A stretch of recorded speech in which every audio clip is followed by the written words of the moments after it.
Hi, this is Phil Bratton. This is my cultural partner speech for a speech class at IUE. My audience here today is Scott Crotty, Mary Howard, and Scott Euler behind the camera, who will show himself. I hope I was in there. Okay, so today's speech is basically centered on the economic disparity that exists between North America and Latin America. I have a friend, Shirley De La Fuente, since I was about 16 years old, that fled Panama. She lived in Panama in South America. Back in the late 80s and 90s, she came here as an exchange student because her parents wanted to send her out of the country for safety. They lived about 3 or 4 houses down from Manuel Noriega's compound. And when he got ousted, there was a lot of strife and just craziness going on. I mean, down there with crime, and it just was not safe. So her parents were in a position financially to send her up here. And so for her, she came up here and went to high school and eventually got married to a U.S. citizen and became a citizen, and is a dentist down in Texas now, makes really good money and has a great life, has a couple kids. She was in a unique position because of her family's wealth at the time. She would say that less than 0.5% of the people that actually live in Panama have the ability or the wherewithal to be able to afford to send their child abroad for study. So for her it worked out, but for a lot of people in Latin America it would not. One of the things I wanted to point out was the fact that we're worlds apart economically, financially, but not so much physically. This slide here basically just indicating we're in the U.S.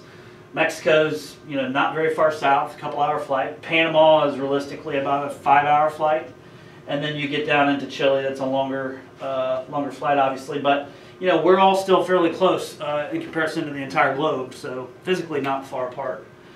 One of the measurements that kind of details or gives you an indication of the health of a country, the wealth of a country, is the infant mortality rate of a country. So the higher that number indicates the amount of money they have for health care, and basically it's a number out of 1,000 of kids that do not make it through birth or far beyond. So the numbers up here, you can see Mexico was sitting at about 26 back in 2000. They've done a great job as that country has progressed and healthcare has progressed, and they've lowered that number down to looks like about 17 in 2012. But the disparity that you really look at here is the U.S. The U.S. in 2000 was at 6, and has even made some more progress to just slightly above 5. But these are indicators of the disparity that exists between healthcare systems, which are driven by money in the economy, and indicate economic health. The next indicator, or another great indicator, is what they call the gross national income per capita. This is the average amount of gross income that every working person has in the country. So in 2000, the average GNI per capita in the U.S. was $35,000 a year. It's raised since then to over $45,000 a year as recently as 2010. Again, you look at Panama here, and it was under 4,000 and was only raised to 5,500 in that same period. Chile and Mexico here, where the mean was about 10,000 and got to 15. But again, you see this huge disparity here in the numbers. Again, speaking to the infrastructure, the chances that people have. So we'll leave this slide up. But a couple of the things that I want to touch on are the impact that economics have on a country. I mean, it touches everything. It's life, it's health, it's education, it's the opportunity you have to succeed. It's not impossible for someone to succeed like Shirley did, but one of the things that Shirley mentioned was that people are not helpless, but success is a much greater challenge for somebody coming from a country that's challenged, from an economic perspective. The road is much longer, much more difficult. Not impossible, but success lies much more in the hands of that person's initiative and drive, rather than the circumstances might be here where they're not challenged as much financially.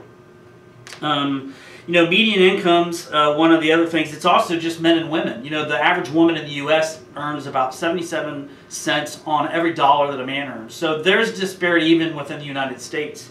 Ethnic backgrounds and the impacts they have in a lot of these Latin American countries keep over time. So the problem is a lot of the disparity does not die down because it really just gets passed down from one generation to the next. So it's what your parents learned, it's what you grow up with, and it becomes eventually what you embody.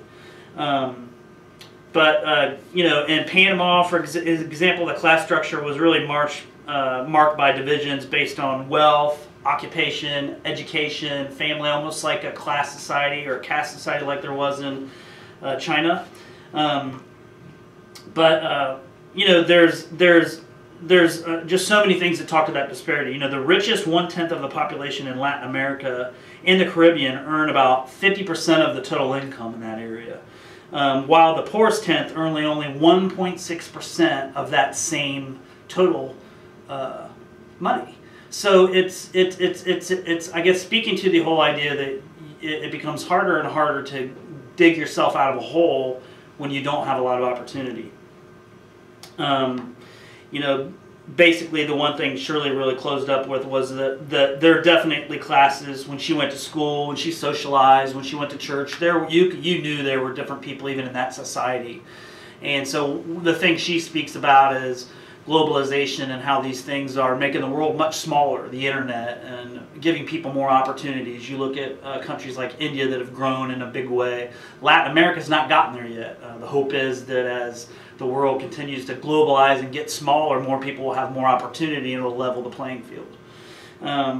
So in summary, I guess, economic disparity is driven by a lot of factors, right? It's a health system, it's the ability to have jobs, it's the company's infrastructure and education.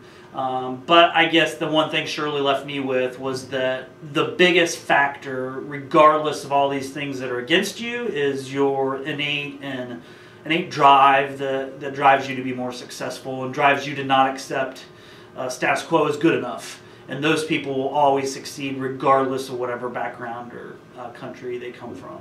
So that was my speech for today. If you have any questions, feel free to post them on the forum. I'll introduce the audience again here. Scott Crowdy and Mary Howard and Mr. Euler. Thank you.